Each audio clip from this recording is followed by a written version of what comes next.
السلام عليكم ورحمة الله وبركاته. أعوذ بالله من الشيطان الرجيم. بسم الله الرحمن الرحيم. إلى حضرة النبي المصطفى رسول الله صلى الله عليه وسلم وعلى آله وأولاده وأزواجه وذرياته شيء لله لهم الفاتحة. أعوذ بالله من الشيطان الرجيم. بسم الله الرحمن الرحيم. الحمد لله رب العالمين الرحمن الرحيم مالك يوم الدين إياك نعبد وإياك نستعين اهدنا الصراط المستقيم صراط الذين أنعمت عليهم غير المغضوب عليهم ولا الضالين.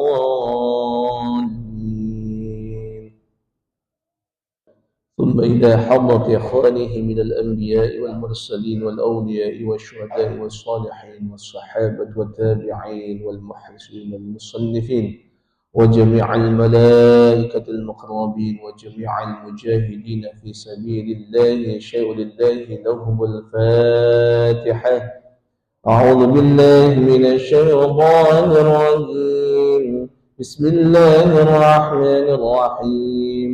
الحمد لله رب العالمين الرحمن الرحيم مالك يوم الدين إياك نعبد وإياك نستعين اهدنا الصراط المستقيم صراط الذين أنعمت عليهم غير المغضوب عليهم ولا الضالين آمين.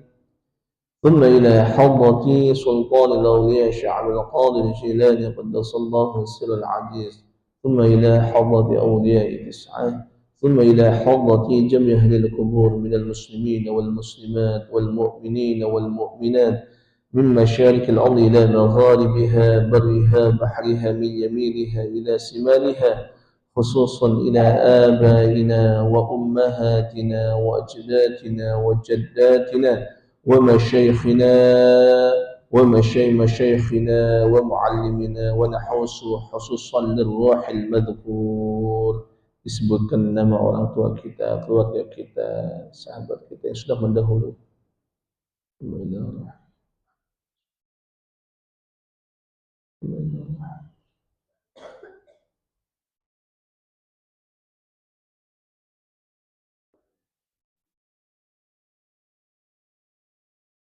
وأصولهم وفرعهم أن الله يغفر لهم ذنوبهم.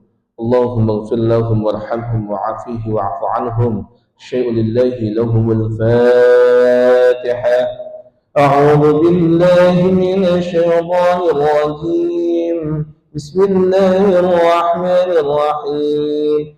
الحمد لله رب العالمين الرحمن الرحيم مالك يوم الدين إياك نعبد وإياك نستعين اهدنا الصراط المستقيم صراط الذين أنعمت عليهم غير المغضوب عليهم ولا الضالين آمين. يا رب بالمصطفى بلغ مقاصدنا واغفر لنا ما مضى يا واسع الكرم يا رب بالمصطفى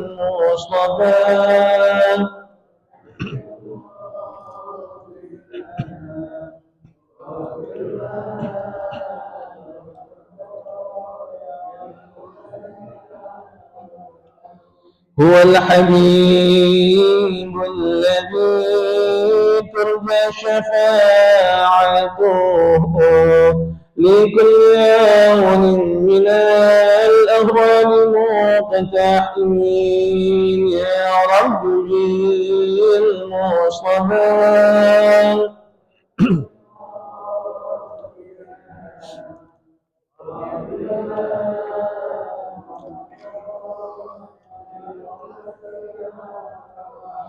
مولاي صل وسلم دائما أبدا على حبيبك خير الخلق كلهم يا ربي المصطفى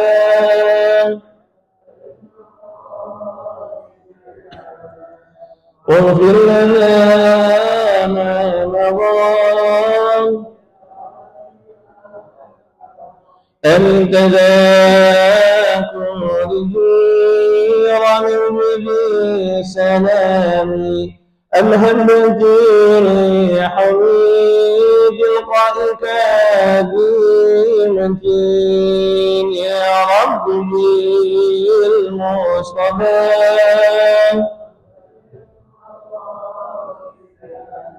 اغفر لنا ما مضى اللهم صل وسلم وبارك عليه. الحمد لله رب العالمين وبه نستعين على أمور الدنيا والدين والصلاة والسلام على أشرف الأنبياء والمرسلين سيدنا وحبيبنا وشفيعنا ومولانا محمد. فقال الله تعالى في القرآن الكريم أعوذ بالله من الشيطان الرجيم بسم الله الرحمن الرحيم إن الله يحب التوابين ويحب المتطهرين. الآية صدق الله العظيم وصدق رسوله النبي الحبيب الكريم ونحن على ذلك من الشاهدين والشاكرين والحمد لله رب العالمين. Alhamdulillah, Bapak Ibu jamaah salat subuh yang insyaallah dirahmati diberkahi oleh Allah Subhanahu wa taala. Dalam suasana yang penuh kenikmatan di mana Allah Subhanahu wa taala memperkenankan kita beribadah di masjid dengan melaksanakan salat berjamaah. Alhamdulillah. Ini nikmat Allah, Bu, Pak. Allah menggerakkan kita untuk bisa melaksanakan salat subuh dengan berjamaah. Ini adalah kenikmatan. Karena di luar sana masih banyak orang yang terbuai dengan nikmat tidurnya. Di luar sana banyak orang yang sedang nikmatin tidurnya, tapi kita paksakan diri kita melangkah untuk melaksanakan sholat subuh berjamaah, dilanjutkan dengan ta'lim pagi hari ini. Semoga semua ini menjadikan wasilah kita kelak kita pun dikumpulkan di surganya Allah Subhanahu wa ta'ala. Amin ya rabbal alamin. Ketika beramal, ketika melakukan kebaikan, yang perlu kita pahami dan yang perlu kita tanamkan dalam diri kita, niatkan semuanya karena Allah. Salat karena Allah, ngaji karena Allah, ibadah karena Allah, apapun semuanya niatkan semata-mata karena Allah Subhanahu wa ta'ala. Jangan sampai sholatnya kita, ngajinya kita akan dinilai sia-sia karena salah niatnya. Maka perbaiki niat. Tajdidun niat, perbaiki niat. Amal kita itu tergantung dari bagaimana niatnya. Ada urusan dunia dan sebenarnya itu adalah perkara dunia. Namun kalau kita niatnya karena Allah Subhanahu wa ta'ala akan bernilai pahala. Contoh hal yang sepele, misalkan kita lewat di jalan, ada sesuatu yang bisa membahayakan buat orang lain. Apa misalnya? Misalnya ada duri, misalnya ada sesuatu yang membahayakan, terus kita pinggirin tuh, dengan niat karena Allah Subhanahu wa taala sudah dinilai pahala. Tapi ada lagi yang sebenarnya mendapatkan pahala tapi nggak dapat pahala.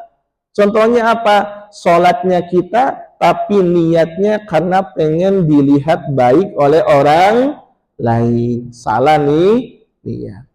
Maka mengawali ta'lim ini, ayo kita sama-sama luruskan niat kita, perbaiki niat kita. Semoga ini menjadikan wasilah kita kumpul di surganya Allah. Amin ya rabbal alamin. Baik, kita akan bahas tentang masalah al-ma'u. Apa? Al-ma'u. Masalah air. Karena kata Allah Subhanahu wa taala, "Innallaha yuhibbut tawwabina wa yuhibbul mutatahhirin." Sesungguhnya Allah Subhanahu wa taala itu senang, cinta kepada siapa? Yuhibbut tawwabin, orang yang gemar dan senang bertaubat. Wa yuhibbul mutatahhirin, dan Allah pun senang kepada manusia yang indah, yang bersih-bersih, yang senang bebersih.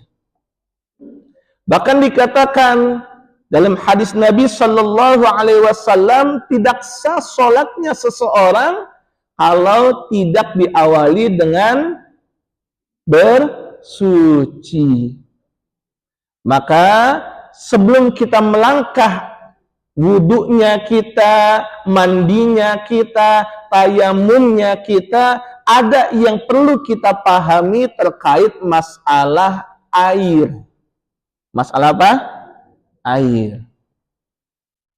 Dalam kitab Al-Ma'u Qalilun wa Kathirun. Jadi air itu ada dua macam. Ada air yang disebut dengan air yang banyak. Dan satu lagi air yang kategorinya disebut dengan air sedikit. Ulangi lagi, ada air banyak, ada air sedikit.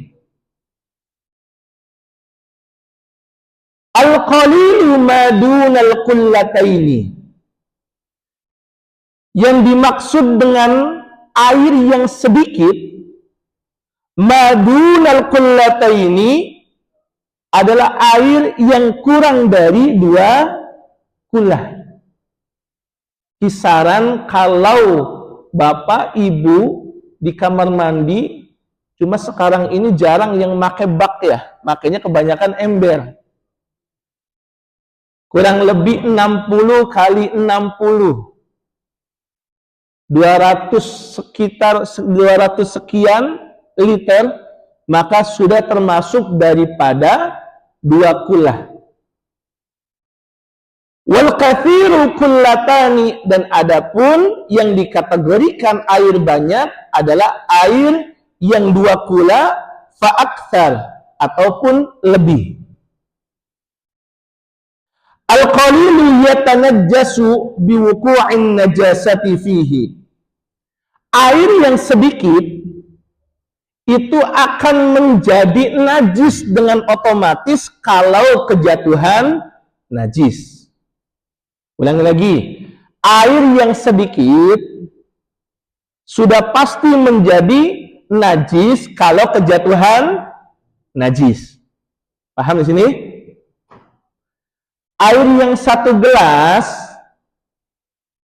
ini sebenarnya bisa digunakan untuk berwudu kalau misalkan benar-benar nggak ada air.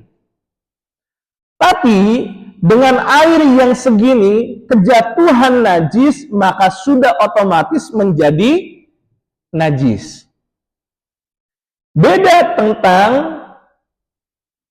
wa illam yataghayyar, akan tetapi beda lagi kalau airnya banyak. Wa illam yataghayyar wal ma'u katsir. Jadi kalau air sedikit itu berubah atau enggak berubah, kejatuhan najis sudah pasti najis. Kalau air banyak, wal ma'u katsirun la yatanajjasu illa idza taghayyar. Kalau air banyak tidak bisa langsung dihukumi najis. Idza taghayyar kecuali ada yang berubah. Apa yang berubahnya? Yang berubahnya yang pertama ta'muhu, ya, au launuhu, au rihuhu, rasa, warna, bau. Kalau berubah, air banyak ini bisa menjadi najis. Tapi yang perlu kita pahami juga, najisnya air yang banyak tidak langsung dikatakan najis kalau kita tidak paham apa alasan atau apa dan sebabnya kenapa air ini berubah. Contoh, air sungai itu boleh nggak buat wudhu, Bu? Boleh ya. Tiba-tiba airnya keruh, jadi warna coklat. Berubahnya dengan alami, masih boleh dipakai wudhu nggak? Boleh apa enggak? Boleh. Karena berubahnya ini, ya, yang perlu kita pahami, berubahnya ini berubah yang karena alami.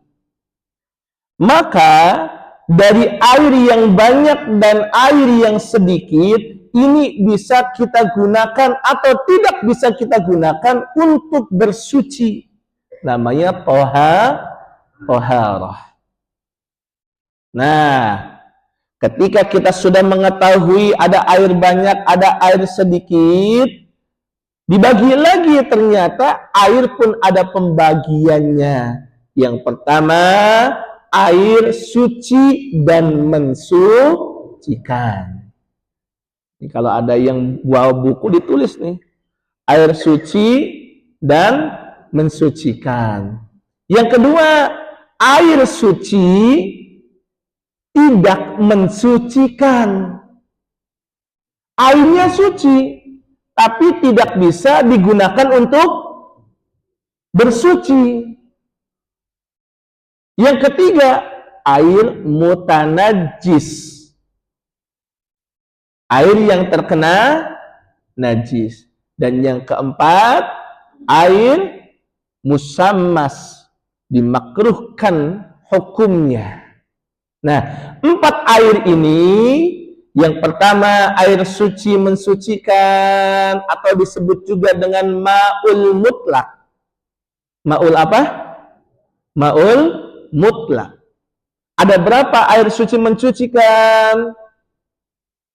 Ada sumur, air laut, apalagi air embun, apalagi air hujan, apalagi air mata air, air salju, terus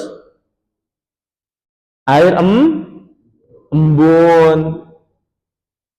Itu air yang bisa kita langsung gunakan untuk berwudu. Pak Ustadz, kan air di laut kan rasanya asin. Ya Pak ya? Boleh nggak dipakai wudu Pak? Boleh. Ya, dipakai berwudu boleh. Makan dalam Al-Quran Allah Subhanahu wa Ta'ala berfirman, wa yunazzilu 'alaikum minas sama'i ma'an liyutahhirakum bih.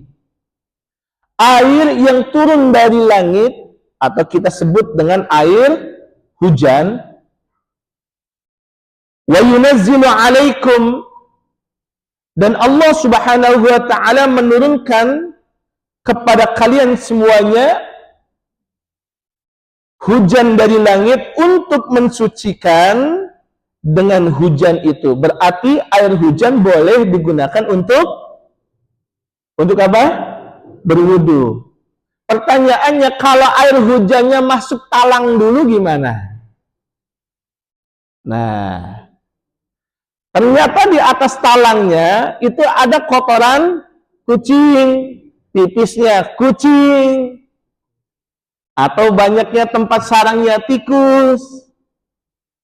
Nah, yang maksud dari sucinya air atau disebutkan dengan ma'ul mutlak tadi, ya, air-air yang suci tadi itu bisa digunakan, bisa kita gunakan untuk bersuci kalau tidak ada perubahannya. Paham, Bu? Ya. Nah, air salju, air es, bukan yang dimaksud adalah air yang ngambil dari kulkas. Nah, saya mah nggak level air biasa. Saya memang wudhunya mau langsung yang dari kulkas aja lah. Nggak cakep bener itu ya. Langsung ngambil dari kulkas. Aslinya boleh nggak? Boleh. Karena di situ tidak ada yang namanya perubahan. Ya, kita bisa gunakan. Termasuk, misalkan gini. Ada Bapak Ibu, ketika airnya berubah menjadi panas. Pernah, Bu? Pada siang hari air panas pernah? Itu biasanya sebabnya apa? Biasanya kalau air panas sebabnya apa biasanya? Kejemur. Toren kita panas. Boleh nggak dipakai wudhu, Pak, Bu? Boleh. Ya. Kalau yang itu tidak termasuk dengan air yang musammas. Kalau yang musammas itu apa? Yang disengajakan dijemur. Dalam hadis Nabi Shallallahu Alaihi Wasallam, Aisyah radhiyallahu an pernah menjemur air biar anget. Terus kata Nabi, jangan kau pakai lagi air ini karena ini bisa menimbulkan penyakit. Nah, itulah kenapa air musammas ini hukumnya dimakruhkan. Jadi yang pertama air suci dan mensucikan. Yang kedua, air suci tidak mensucikan. Air aslinya warna putih, dicampur sama kopi, kopinya itu satu bak. Cakep bener itu ya. Kopi satu bak itu nggak tahu manis apa pahit itu. Ya, udahlah nggak usah kopi lah. Ya, atau apa yang bisa merubah? Kira-kira boleh nggak untuk mandi atau wudhu, Pak? Lebih dari 2 kula, Pak? Boleh nggak? Enggak. Kenapa tidak boleh? Karena air tersebut sudah berubah. Baik warnanya, baik rasanya, baik baunya. Jadi jangan Bapak Ibu, saya mah pengen nggak level air biasa, saya pengen wudhunya pakai air susu. Cakep bener itu ya. Ada lagi, saya mah nggak level air susu, air kopi, saya mah pengen wudhunya pakai air jus. Waduh, ya. Airnya suci bisa untuk kita minum, tapi tidak bisa mensucikan. Paham di sini? Ini saya jelasnya pelan-pelan nih, biar jangan sampai lupa. Ulangi lagi, yang pertama air suci mensucikan, yang kedua air suci tidak mensucikan. Ya. Yang ketiga air mutanajis. Air yang terkena najis. Sudah pasti tuh, air mutanajis ini nggak bisa kita langsung pakai sampai air ini kembali kepada aslinya. Ada kambing jatuh di sumur. Nah, di sini nyari sumur agak bingung nih. Biasanya sumur itu adanya di kampung-kampung. Sumur, Pak. Kalau nggak kambing, ayam lah jatuh ke dalam. Tiba-tiba nggak bisa naik ke atas, mati di dalam. Jadi bangkai nggak tuh? Jadi bangkai. Kira-kira airnya berubah nggak rasa, bau, sama warnanya? Berubah. Kira-kira kalau air itu pengen dipakai lagi, caranya gimana, Pak? Waduh, kalau dikuras cakep bener itu tenaganya. Nguras sumur. Wah, cakep bener itu. Gimana caranya? Cara yang pertama, kalau terjadi hal seperti ini, maka yang harus kita lakukan, ambil dulu bangkainya. Ambil bangkainya. Ya. Kalau kita bisa menguras airnya, itu lebih baik. Kalau bisa. Kalaupun nggak bisa, maka kita tambahkan air dari atas, jatuhkan ke bawah. Jadi, apa ya istilahnya ya? Air yang di bawah itu ditambahin air lagi dari atas. Maka dengan sendirinya ketika zat atau ketika bangkai itu sudah diambil, maka air itu akan kembali suci. Kalau airnya lebih dari 2 kula. Tapi kalau airnya hanya kurang dari 2 kula, kejatuhan bangkai, kejatuhan najis, maka sudah pasti otomatis menjadi air mutanajis. Air apa? Mutanajis. Dan yang keempat, air musammas atau disebut air makruh digunakan, yaitu air yang sengaja dijemur hanya ingin menjadikan air ini biar panas, biar hangat. Zaman dulu Pak, Bu, belum ada namanya penghangat atau belum ada yang namanya penghangat air. Akhirnya dijemur. Ya kan? Nah, dijemurnya itu ya namanya air musammas. Kalau Bapak Ibu mau gunain air itu untuk wudhu, untuk mandi besar, maka diusahakan airnya itu kembali ke aslinya, bukan dalam kondisi panas. Makanya bebersih, cara kita berbersih itu kan ada 3 Pak. Apa aja? Wudhu, terus mandi, terus tayamum. Cara bebersih ada 3. Yang pertama, wudhu. Yang kedua, mandi. Ketiga, tayamum. Ingat, kalau masih bisa wudhu dan mandi, jangan langsung tayamum. Tayamum ini digunakan kalau yang pertama dan yang kedua udah nggak bisa atau nggak ada.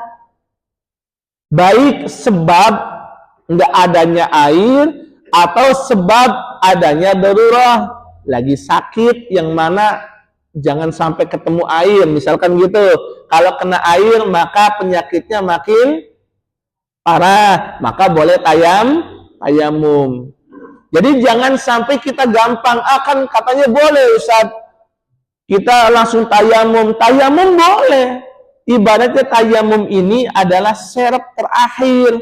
Kalau wudhunya udah nggak bisa, nggak ada air, mandinya nggak ada, maka boleh kita gunakan dengan tayamum. Jadi nggak bisa kita langsung ujuk-ujuk, tiba-tiba mau sholat saya tayamum aja lah. Udah skincarean soalnya kita. Kan gitu.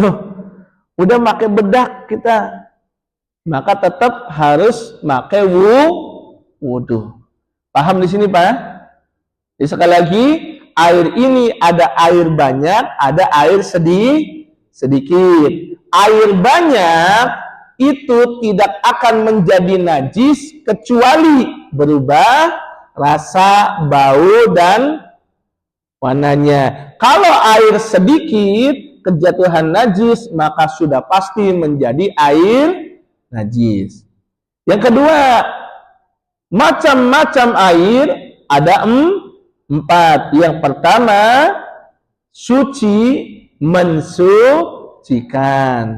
Berarti air ini dengan sendirinya tanpa ada campuran apapun, maka boleh langsung dipakai untuk berwudu. Yang kedua, suci tapi tidak mensucikan. Suci dipakai untuk minum boleh, halal, sah, tapi nggak boleh dipakai untuk wudhu, walaupun airnya lebih daripada 2 kula. Dan yang ketiga, air mutanajis, air yang terkena najis. Dan yang keempat, air musammas. Paham di sini? Baik, yuk kita sekarang lebih enak, interaktif, biar enak. Yang mau nanya silakan, kita buka pertanyaan. Monggo, tentang masalah air, silakan. Dari Bapak ya.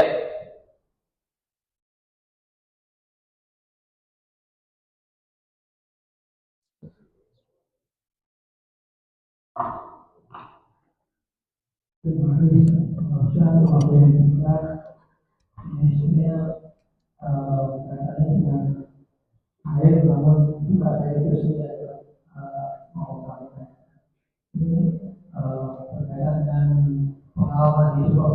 Sebelum ini pernah menanyakan apakah kalau orang yang sedang sakit boleh terkena air, bisa misalnya berapa itu bisa dalam wudhu dan bisa dijawabkan Pak Ustaz. Namun kali ini bisakah orang misalnya wudhu namun bagiannya sakit itu tidak diperlukan dan tidak boleh sama sekali minum air, itu bisa tidak. Kemudian alternatif apa yang digunakan karena saya dari dokter saya di mata itu harus dioperasi, kemudian dokter menyarankan untuk tayamum saja. Tapi kalau tayamum mata pun tidak boleh dirusak dengan debu. Kemudian kalau wudhu juga memberikan wudhu. Kemudian alternatif apa yang kita gunakan? Apakah baik wudhu atau tayamum? Yang kedua mengenai keluar sedikit mengenai sholat. Jika kita tidak bisa sholat berjamaah ke masjid dan sholat di rumah, namun ketika kita tidak sempurna sholat tidak bisa rukun dan sujud secara sempurna. Itu untuk supaya kita menghilangkan sholat jamaah kita dan kita menjadi imam dalam keluarga kita sholatnya tidak sempurna seperti itu. Terima kasih. Assalamualaikum warahmatullahi wabarakatuh. Waalaikumsalam warahmatullahi wabarakatuh. Baik, alhamdulillah. Dalam Islam itu Bu, Pak, sesuatu amalan itu ada cara-caranya. Dan yang perlu kita garis bawahi, Islam itu nggak memberatkan. Islam itu tidak memberatkan, tapi banyak solusi-solusi, banyak cara lain yang bisa kita lakukan. Contoh tadi, misalkan tangan kita diperban, habis sakitlah yang kiri, dan benar-benar kalau kena air ini makin sakit. Gimana cara berwudunya? Maka bisa kita, yang penting yang kanan disiram, yang kiri bisa kita usap aja. Jadi nggak perlu dengan air sampai masuk ke dalam. Itu Islam. Jadi nggak harus benar-benar, kudu dibuka loh perbannya, airnya harus sampai kulit loh. Memang salah satu syarat sahnya itu yang namanya wudhu, ketika air itu harus menyentuh ke kulit.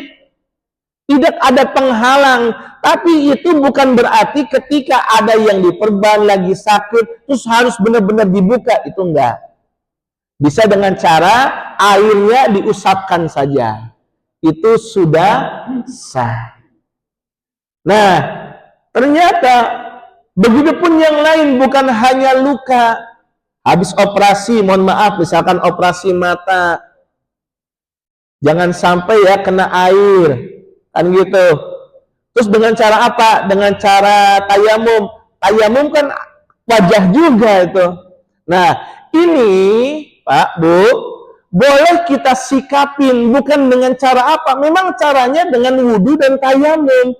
Hanya prakteknya saja. Jadi jangan sampai kita buat rekayasa karena make air nggak boleh, karena make debu nggak boleh, ya udahlah saya ganti make tepung aja. Kan gitu. Enggak. Tetap caranya bisa make air, bisa make debu kalau tayamum. Cuma caranya yang beda. Caranya yang beda maksudnya gimana? Kalau benar mata ini kena air bisa membahayakan, ketika kita mengusap wajah, usaplah secukupnya. Jadi nggak mesti harus air layaknya orang yang sehat digebu-gebuin, enggak. Karena ada sebab yang dia karena ada kondisi sakit, maka bisa kita usapin yang lainnya saja, boleh. Jadi dalam Islam itu apa? Jangan diberatkan. Bahkan orang yang sholat nggak bisa berdiri, kata Nabi boleh apa? Duduk. Nggak bisa duduk dengan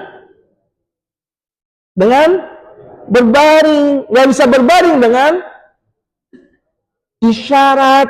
Nggak bisa isyarat dengan jangan langsung sholatin, masih hidup itu. Nah. Sama halnya sholat yang baik itu sholat jamaah. Ternyata ada sesuatu penghalang yang menjadikan kita nggak bisa jamaah, sholatnya di rumah. Kan gitu. Boleh nggak sholat di rumah? Asal hukumnya boleh nggak? Boleh. Nggak ada larangan sholat di rumah. Cuma afdolnya, gitu kalimatnya. Afdolnya berjamaah di masjid. Nah, Ustaz gimana? Saya kondisi sakit, bisanya sholat saya di rumah. Tapi saya pengen dalam kondisi, biar walaupun di rumah, mendapatkan nilai pahala. Boleh, ajak istri kita, ajak anak kita berjamaah. Ustaz kan saya sholatnya masih belum baik. Nggak masalah. Boleh. Asalkan kita masuk kriteria menjadi imam. Jangan sampai gini, karena pengen mendapatkan pahala jamaah, kitanya sakit, istri kita yang jadi imam. Wah, ini keliru nih namanya. Itu yang keliru, memaksakan diri. Tapi kalau laki-lakinya sakit dan bisa jadi imam, boleh. Walaupun misalkan sholatnya masih belum baik, bacaannya juga masih belum baik, boleh. Jadi sholat itu ya bukan berarti sholat di rumah nggak sah saja. Cuma memang afdol bagusnya adalah sholat berjamaah di masjid. Gitu Pak ya. Baik, yang lain monggo. Masih ada ibu-ibu? Ya silakan. Yang ibu-ibu.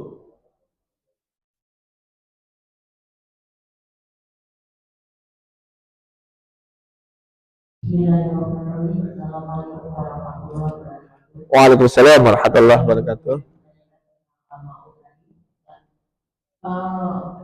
Ketika anak saya di ICU itu selamanya di semua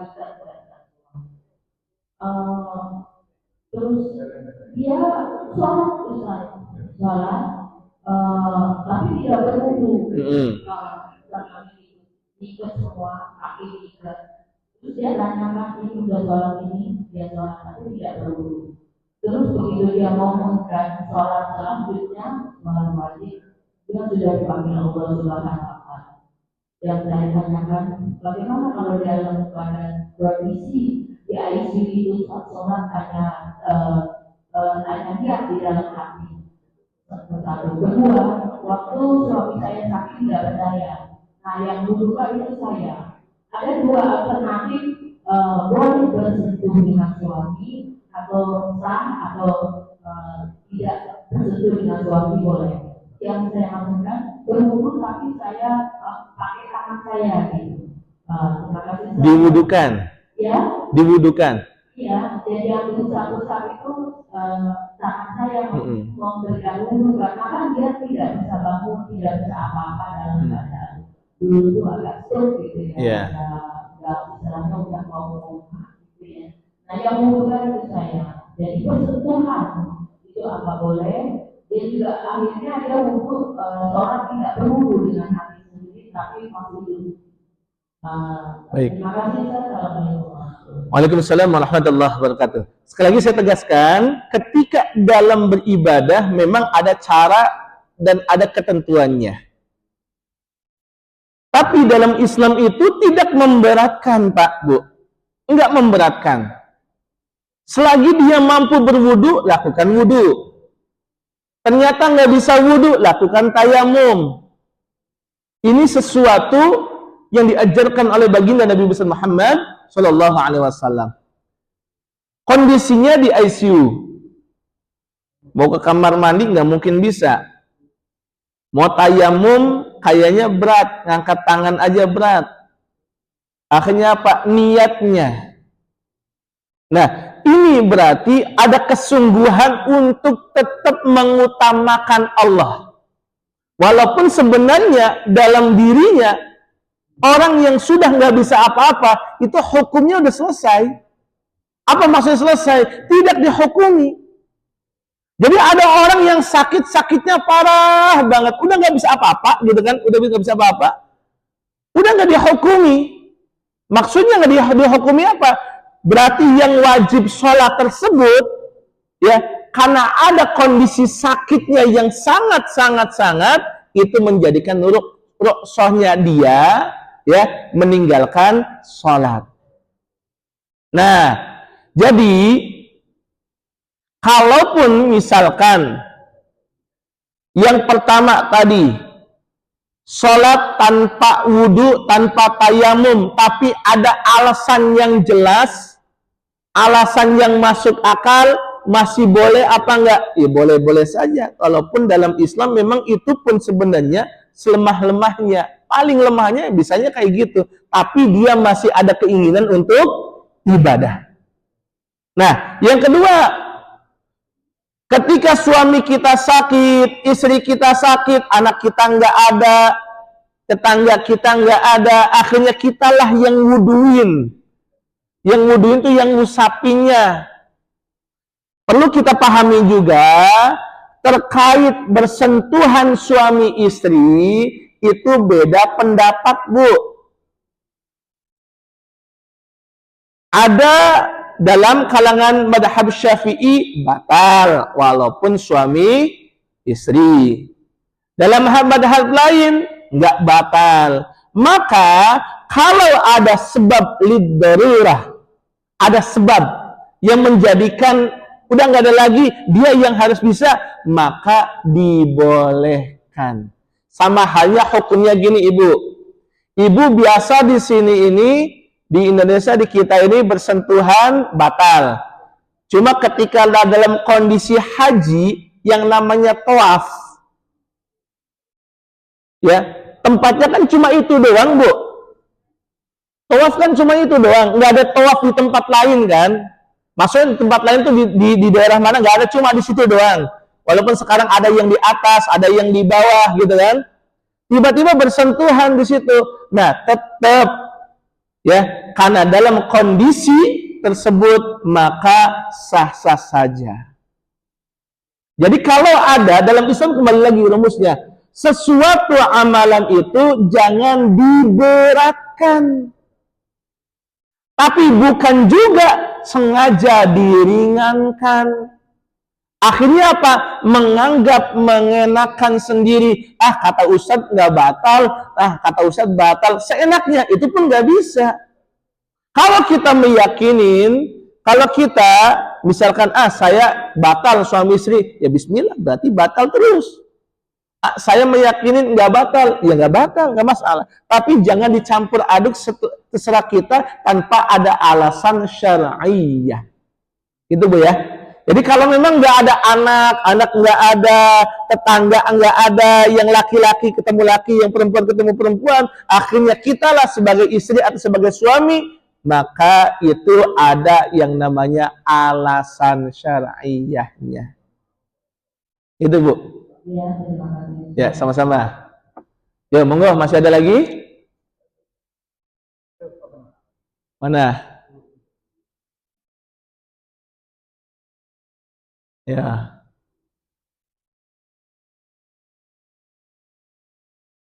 Assalamualaikum warahmatullahi wabarakatuh. Waalaikumsalam warahmatullahi wabarakatuh. Ini sebetulnya sudah tapi kita yang yakin yang benar yang mana? Masalah adalah kalau kita pesawatnya bepergian itu, tapi ada yang bilang katanya nggak bisa di pesawat, kayamu, karena kan tidak pesawat transit dibersihkan, jadi tidak ada yang jadi kalau ini artinya bepergian harus membawa itu sendiri. Yang kedua adalah ini saya mengatakan bisa. Saya kalau orang nggak bisa apa-apa nggak bisa jelas nggak bisa mandi ya. Kalau ini benar yang mungkin. Tapi dia tidak bisa mandi kalau tidak dimandikan oleh anak laki-lakinya. Jadi yang membersihkan segala-galanya itu anak kita. Tapi padahal kita punya perempuan gitu. Nah saya tidak sendiri itu hukumnya gimana Ustaz? Mereka tidak berarti ya anak kepada orang tua, tapi artinya seperti apa penjelasannya? Baik. Terkait masalah tayamum, boleh nggak tayamum di pesawat, Bu? Boleh nggak? Taunya kita di pesawat nggak ada debu dari mana? Nah, ingat, debu itu, Bu, Pak, nggak sama seperti tanah. Debu ini nggak mesti harus kelihatan. Ya, namanya juga debu. Di lemari, di tembok, ini ada debu.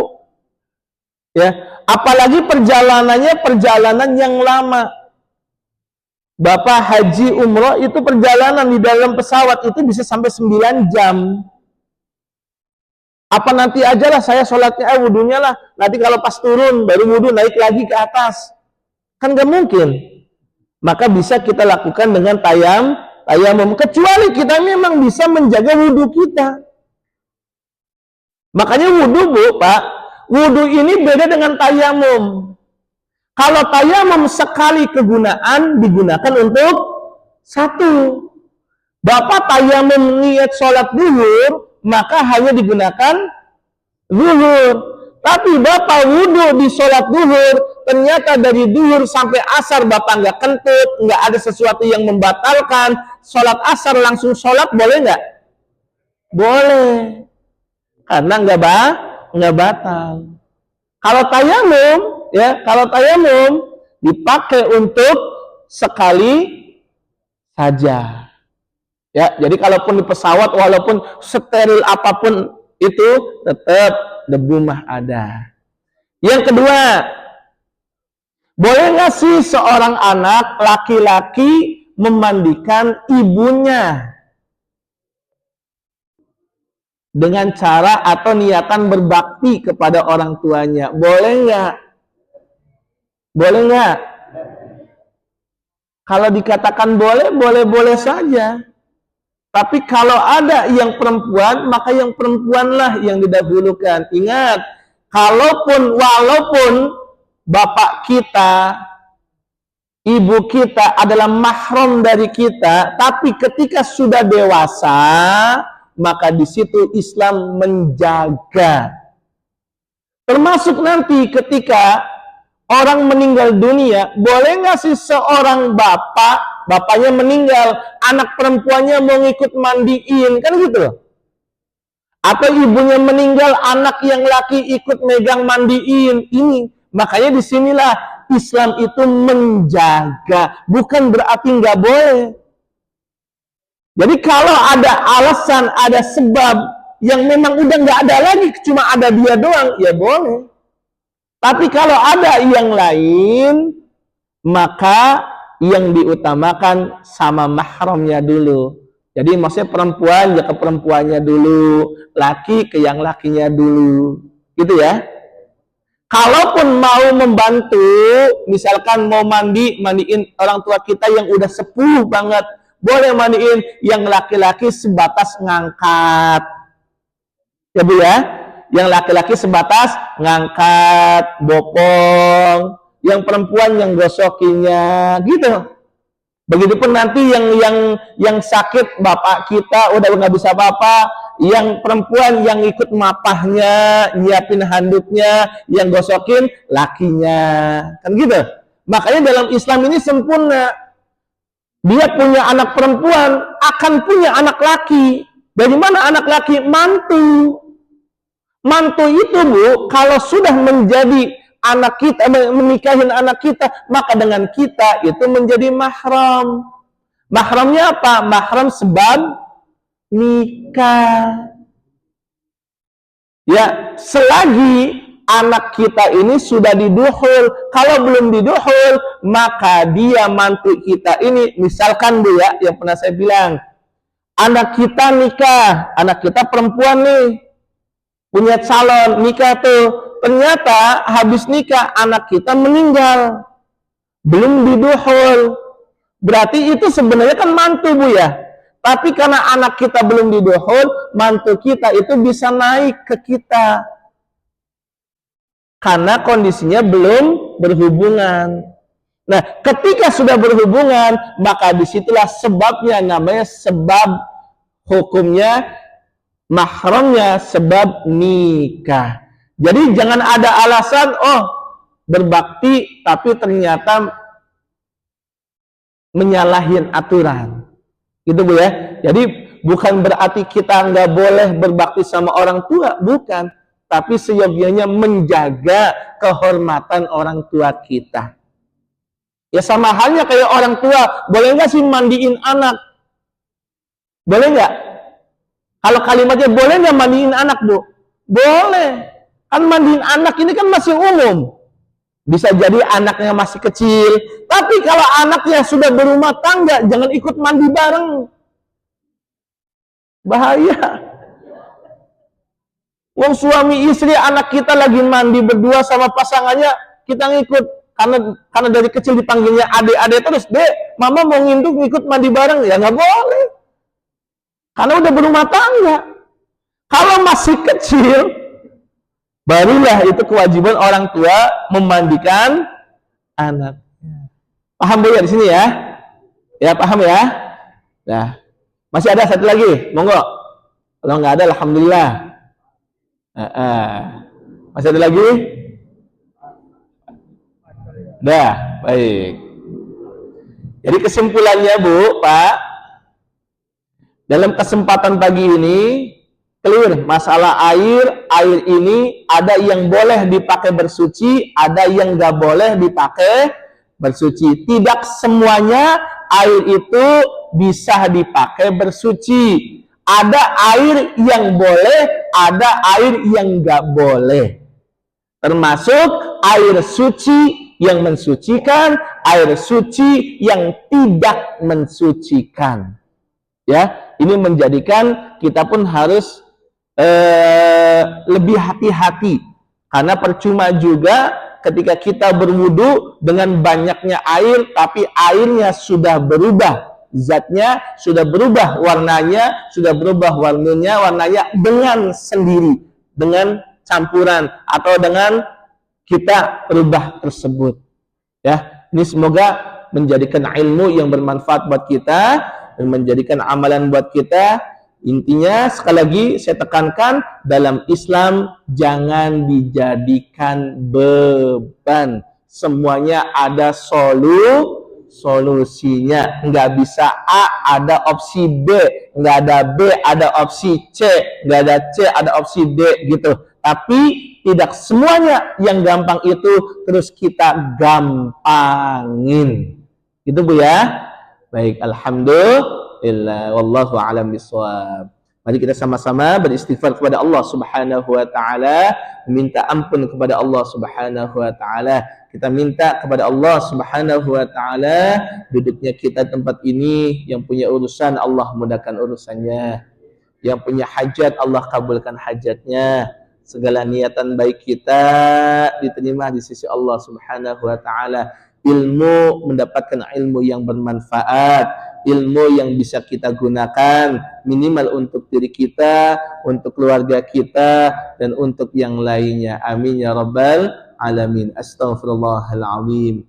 Astaghfirullahaladzim. استغفر الله العظيم إن الله لغفور رحيم. واعف عنا يا كريم، واعف عنا يا رحيم. اللهم صل على حبيبنا شفيعنا ومولانا محمد. بسم الله الرحمن الرحيم. الحمد لله رب العالمين، حمدا يوافي نعمه ويكافي مزيده. يا ربنا لك الحمد كما ينبغي لجلال وجهك الكريم ولعظيم سلطانك.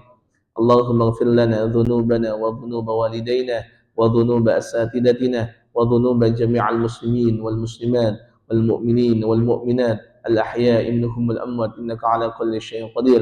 اللهم إنا نسألك علما نافعا ورزقا حلالا طيبا كثيرا وعملا متقبلا. اللهم لا تدع لنا ذنبا إلا غفرته، ولا هما إلا فرجته، ولا دينا إلا قضيته، ولا مريضا إلا شفيته، ولا حاجة من حوائج الدنيا والآخرة إلا قضيتها ويسرتها برحمتك يا أرحم الراحمين. اللهم أول هذا اليوم صلاحا وأوسطه فلاحا وآخره نجاحا. ربنا ظلمنا أنفسنا وإن لم تغفر لنا وترحمنا لنكن خاسرين. ربنا آتنا في الدنيا حسنة وفي الآخرة حسنة وقنا عذاب النار. صلى الله على سيدنا محمد وعلى آله وصحبه وبارك وسلم. والحمد لله رب العالمين. Kurang dan lebihnya saya mohon maaf. Usikum wa nafsi bitaqwallah. Wallahul muwaffiq ila aqwamit thoriq. Wassalamualaikum warahmatullahi wabarakatuh.